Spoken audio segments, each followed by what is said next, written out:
نحمده ونصلي على رسوله نور الأولين والآخرين وعلى آله وأصحابه أجمعين. أعوذ بالله من الشيطان الرجيم. بسم الله الرحمن الرحيم. وإذ قال إبراهيم رب اجعل هذا بلدا آمنا وارزق أهله من الثمرات. صدق الله مولانا العظیم.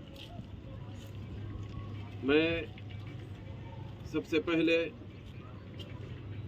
یہاں جتنے اساتذہ اکرام ہیں اور جو معلمات ہیں، پھر جتنے طلباء و طالبات ہیں، ان سب کو ہمارے ملک کے عظیم پروگرام جو بعض اعتبارات سے 15 اگست پر منعقد کیے جانے والے پروگرام سے بھی زیادہ اہم ہے، تو اس پروگرام پر یوم جمہوریہ پر خصوصی مبارکباد پیش کرتا ہوں کہ ہم لوگ سب ابنائے وطن کے ساتھ مل کر آج ہمارے جامعہ میں یوم جمہوریہ کی تقریب منعقد کیے ہیں، پھر پرچم کشائی بھی عمل میں آئی ہے.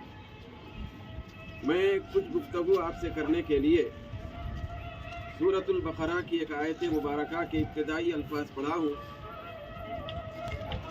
جن کا تعلق حضرت سیدنا ابراہیم علیہ السلام کی دعا سے.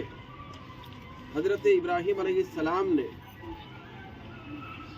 کعبے کی تعمیر یا مکہ مکرمہ کی شہر مکہ کی بنیاد ڈالنے سے پہلے پروردگار عالم کی بارگاہ میں انہوں نے عرض کیا تھا کہ اے پروردگار، تو اس قائم ہونے والے عظیم شہر کو امن والا شہر بنا دے. پھر دوسرے درجے میں حضرت سیدنا ابراہیم علیہ السلام نے فرمایا، عرض کیا، مولا صرف امن والا شہر نہیں بلکہ اس شہر کے باشندگان کو، یہاں کے رہنے والوں کو ہر قسم کے پھل سے تو مالا مال کر. تو یہ جو دعا ہے 2 حصوں پر مشتمل ہے. اگر غور کیا جائے تو حضرت ابراہیم علیہ السلام نے دعا کے ان 2 جملوں میں انسانی زندگی کے 2 اہم تقاضوں کو بیان فرمایا ہے. پہلا تقاضا یہ ہے کہ حضرت ابراہیم علیہ السلام نے اللہ کی بارگاہ میں عرض کیا شہر مکہ کو بنانے کے ضمن میں کہ اے پروردگار، اتنا بڑا روئے زمین کا شہر، ایک خطہ یہ بنایا جا رہا ہے اور بنا، مولا تعالیٰ اس کو سب سے پہلے امن کا گہوارہ بنا دے. جو امن ہے، سلامتی ہے، شانتی ہے، تو یہ روح کی غذا ہے. امن یہ روح کی غذا ہوتی ہے. تو روح کی غذا کا سوال کرنے کے بعد اگلے مرحلے میں آپ نے عرض کیا وَارْزُقْ أَهْلَهُ مِنَ الثَّمَرَاتِ. مولا تعالیٰ اس شہر کے جتنے بھی رہنے والے ہوں گے، باشندے ہوں گے، تو پہلے روح کی غذا ان کو فراہم کر سب کو امن کا پیکر بن کر زندگی گزارنے کی تو توفیق عطا فرما. دوسرے درجے میں جسم کی غذا بھی ان کو مہیا فرما دے. پھلوں کو مہیا کرنے اور پھلوں کو عطا کرنے کی دعا یہ جسم کی پرورش کے لیے ہے. پھر امن کا گہورہ بنانے کی جو دعا ہے یہ روح کی تربیت کی طرف اشارہ کیا جا رہا ہے. تو کسی بھی مملکت، کسی بھی حکومت یا کسی بھی ملک اور کسی بھی خطے کے لیے 2 چیزیں انتہائی اہم ترین ہوتی ہیں. پہلی ضروری چیز وہ امن، دوسری ضروری چیز جسم کو باقی رکھنے کے لیے اور دنیا کی زندگی میں اپنی زندگی کی بقا کے لیے جسمانی غذا کی ضرورت پڑتی ہے. تو اس کے اندر بھی بلا تفریق، بلا تمیز، بلا امتیاز سب کو مساویانہ طور پر رزق کا پہنچنا اور رزق ملنا یہ بہت زیادہ انسانی زندگی کی بقا کے لیے ضروری ہوتا ہے. انسانی زندگی کی ترقی کے لیے بھی نہیں، انسانی زندگی باقی رہنے کے لیے یہ 2 چیزیں بہت ضروری ہیں. اگر امن نہ ہو،